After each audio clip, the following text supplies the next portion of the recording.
Thay nốt cái main này chuẩn bị lên đường đi Hà Nội. Con này là con 3G anh em nhé, bản 8GB. Giờ mình sẽ tháo cái main của nó ra, xem có ốc đít không.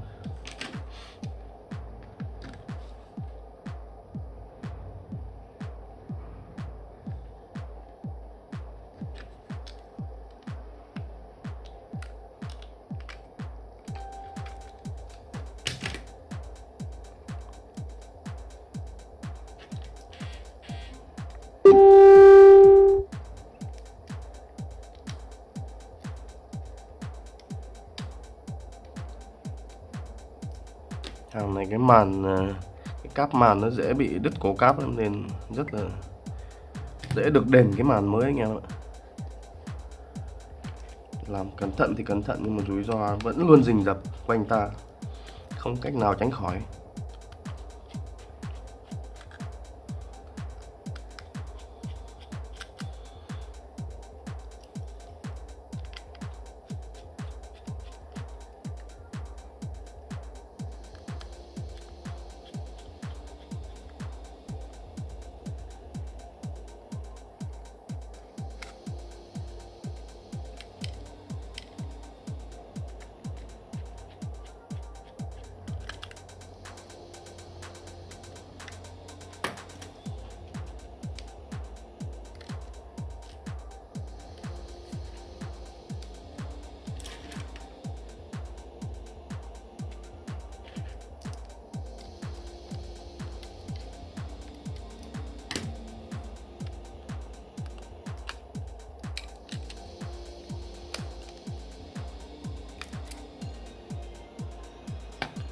Bốn 4.2.1 full chức năng.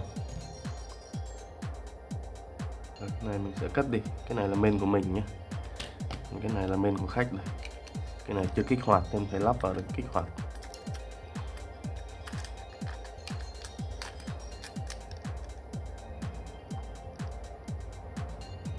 Chưa kích hoạt.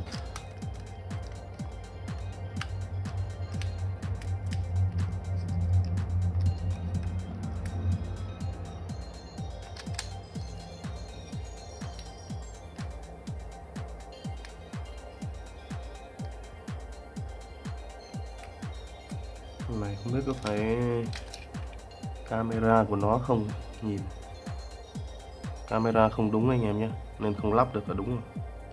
Camera này là có 3GS rồi nên lắp nó không vừa. Bỏ camera luôn.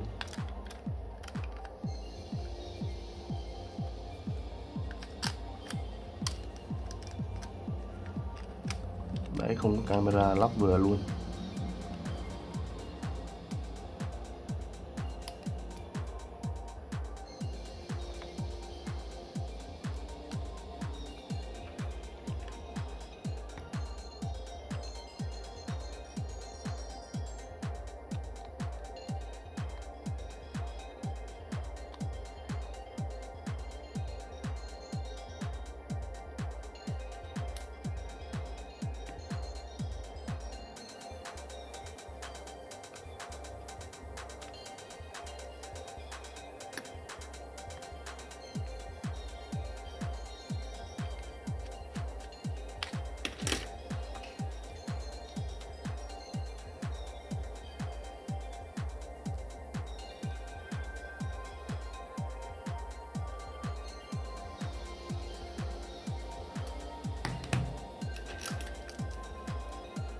Đây có cái lẫy đây anh em nhé, anh em phải gạt nó lên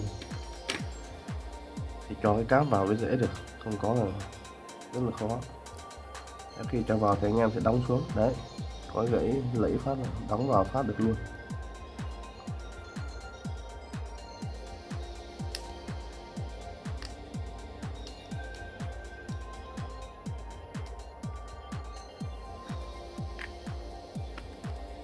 Rồi khởi động nguồn lên xem có lên không. Lên rồi anh em nhé.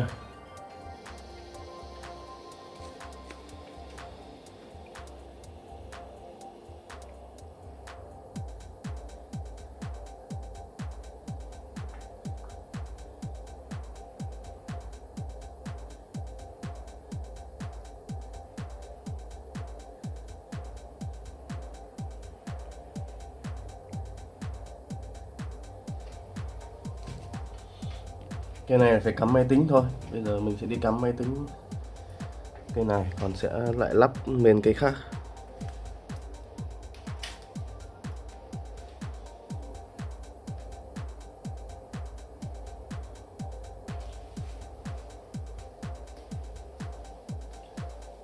Đây lại làm cây 3GS đây anh em nhé.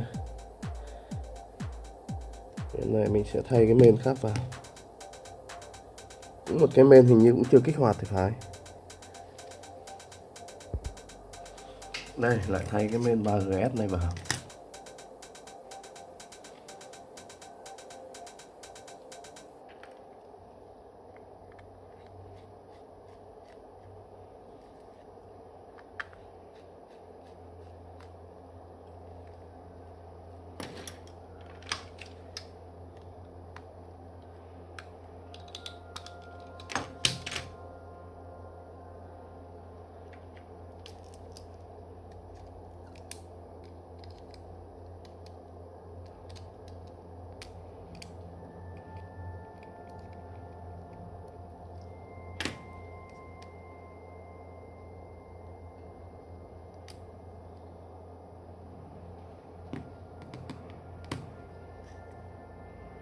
Cứ sợ hỏng cái màn thôi anh em, tay cứ run run.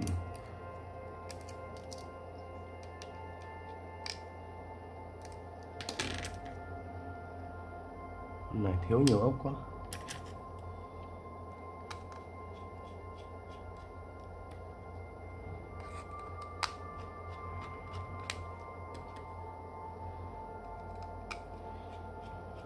Loại này để nghe gọi mà đút túi quần rất là sướng anh em ạ. Nó không vuông như con 4S. Cầm nó cũng thích. Cảm giác cầm nắm rất là thích luôn. Đây 8GB của mình đây. Mã này là mã có đại gia anh em nhé. Mã AE đây. Của Dubai đây.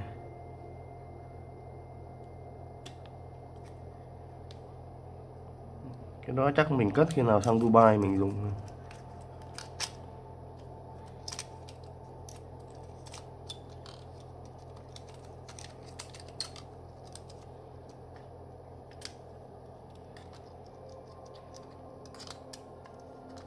Nhưng mà những cây mã đời cao của Dubai nó là nó bị lỗi FaceTime anh em nhé. Chứ còn đời thấp thì mình chỉ để nghe gọi, có FaceTime hay không có FaceTime không có quan trọng. Chỉ có mã AE là mình biết là mình đại gia thôi, chứ không quan trọng gì, nó là FaceTime hay phi tiếp đại gia cần gì phải gọi FaceTime.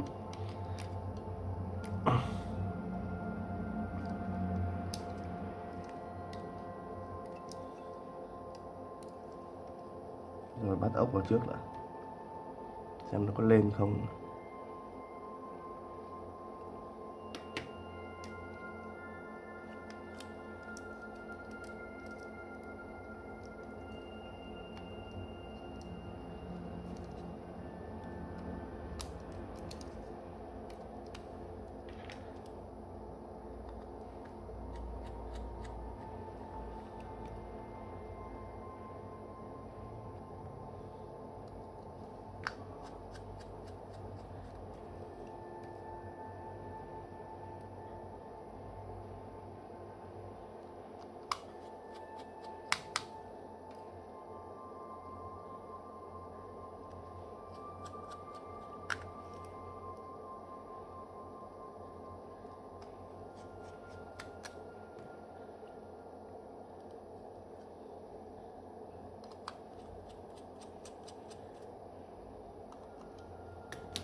Này như là cáp wifi phải.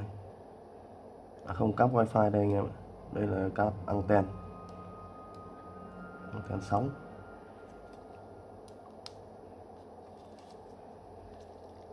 Đây mới là wifi.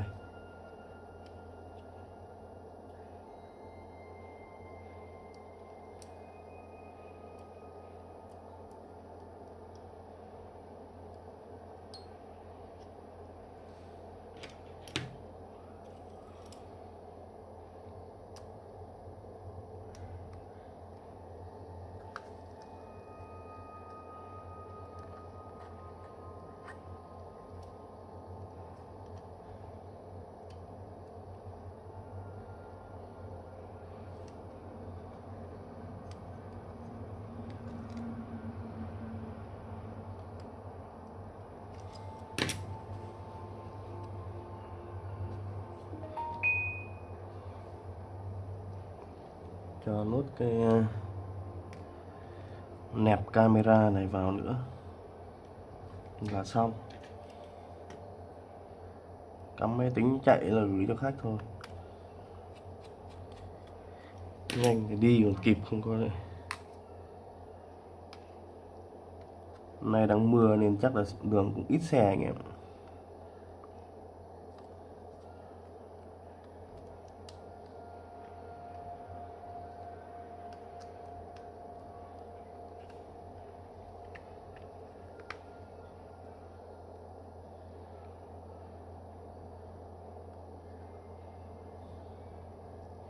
Lên táo nhưng màn lại tắt. Có lên táo anh em nhé, nhưng như kiểu như mất hiển thị sao vậy. Để mình đóng lại cái cáp xem sao.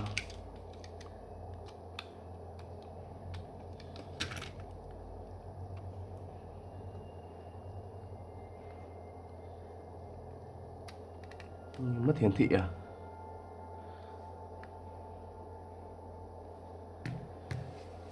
Mất hiển thị thì phải đổi main khác thôi.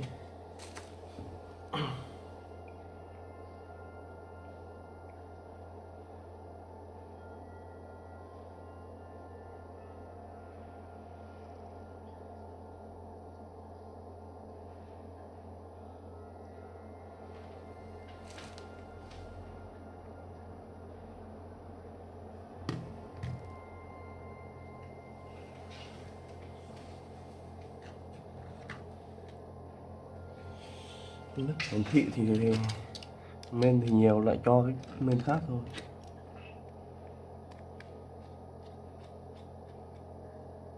Này mình chưa lắp ốc.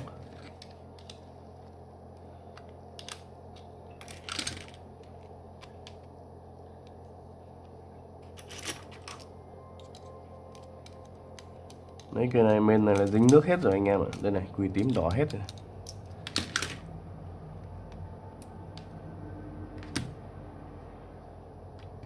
Cái này nó bị ẩm thôi, cũng chưa phải là đã vào nước thật, không phải vào nước trực tiếp. Nói chung ở Việt Nam cái trời nồm ẩm dễ quỳ tím lên màu đỏ lắm. Nó đỏ hẳn thì chắc chắn nó vào nước, nhưng nó hồng hồng cái này thì cũng là 50-50. Đây, cái này vẫn còn pin.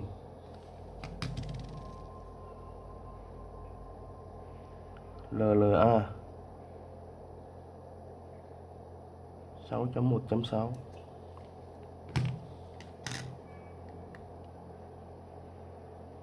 Có hiển thị nhưng mà nó không, đèn lên nó không sáng anh em nhé, nên lại phải tháo ra thôi. Xem là tại main hay tại màn.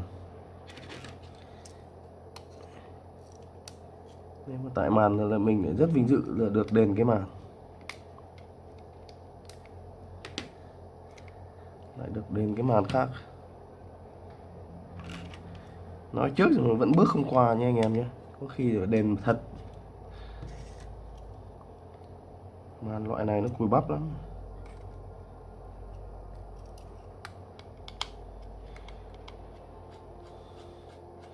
Nên nhiều khi đồ của anh em muốn giữ thì mới đem gửi mình thôi nhé, chứ không anh em cứ lên mạng mua cây khác cho nó rẻ hơn là tiền sửa ấy.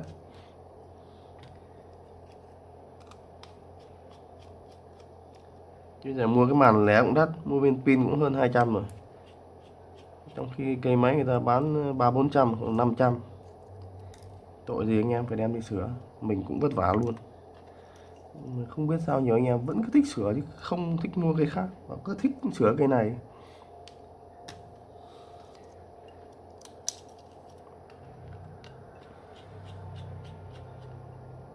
Thật ra sửa thì cũng không phải là sửa, chỉ là thay thế đồ khác thôi anh em ạ.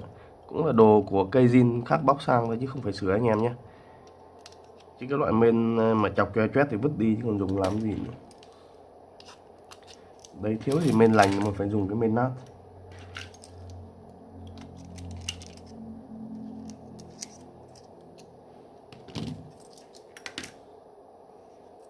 Mất hiển thị à? Để đây nghiên cứu lại xem.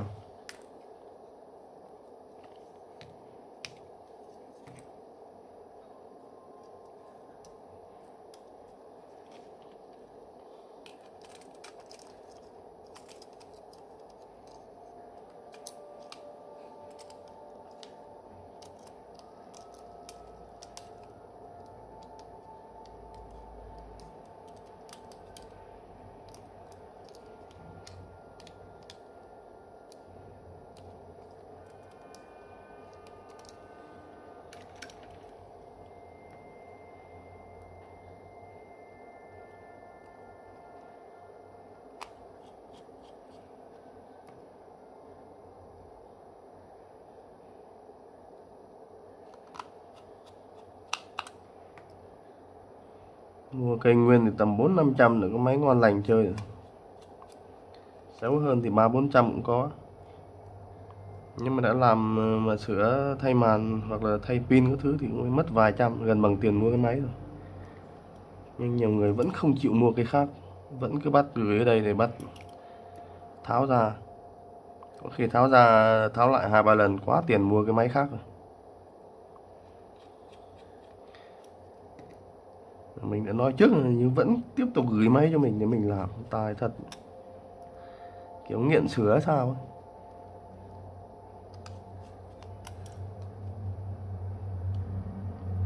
Ở trên mạng nó bán đầy nên không mua, cứ bắt gửi đi sửa. Cứ bảo không tin tưởng thì cứ bảo người ta quay video test cho là được, test nó sống là được.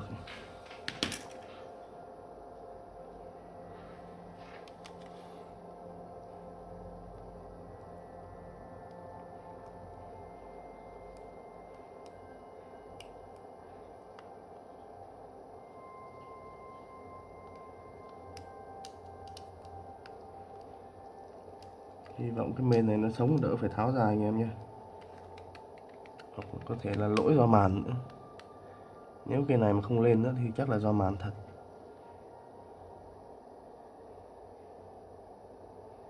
Không lên luôn nữa. À cái này lên anh em nhé. Vậy là cái main kia bị mất hiển thị rồi. Main kia main đẻo. Ghi vào đây cho nó đỡ nhầm này.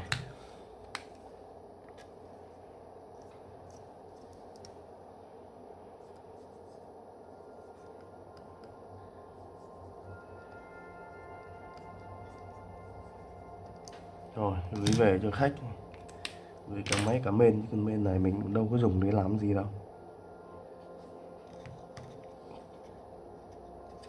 Đây cái main đây bị dính quỳ tím, có nước, có hơi ẩm anh em nhé. Cái mình nghĩ cái này bị chọc vào rồi này, không biết có phải sửa không, nhưng mình nghĩ không phải cái này do sửa anh em nhé. Chắc là dí thợ người ta nhỡ tay người ta dí cái mũi hàn vào thôi.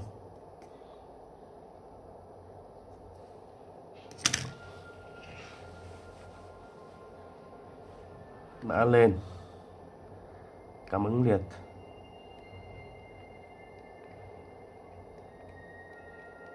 Cái nút nguồn này hơi cứng rồi. Rồi cảm ứng liệt.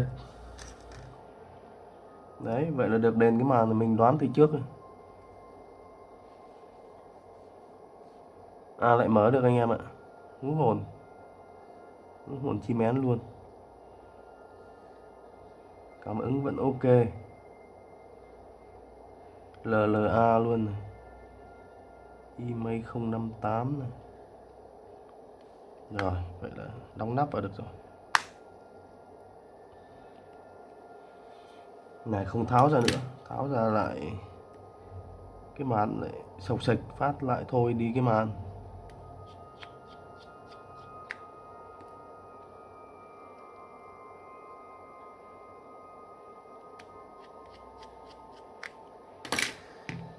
Rồi ok, này mò xong một bên.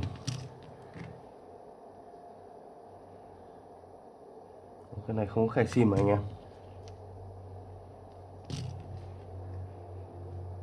Máy trắng lại không có khe sim trắng, khe sim đen à. Rồi. Để tạm mấy khe sim sang bên đây. Giờ đi gửi đi thôi. Còn cái kia mình chắc là chạy xong rồi. Mình kết thúc video ở đây nhé. Anh em nào có nhu cầu mà thay pin hoặc là mua pin gửi pin thì mình sẽ gửi pin cho. Pin 3GS anh em nhé. 3G 3GS có thể dùng chung được, nhưng mà lúc chạy phần mềm là pin nào phải đúng pin đó. 3G là 3G mà 3GS là 3GS. Chào anh em nhé.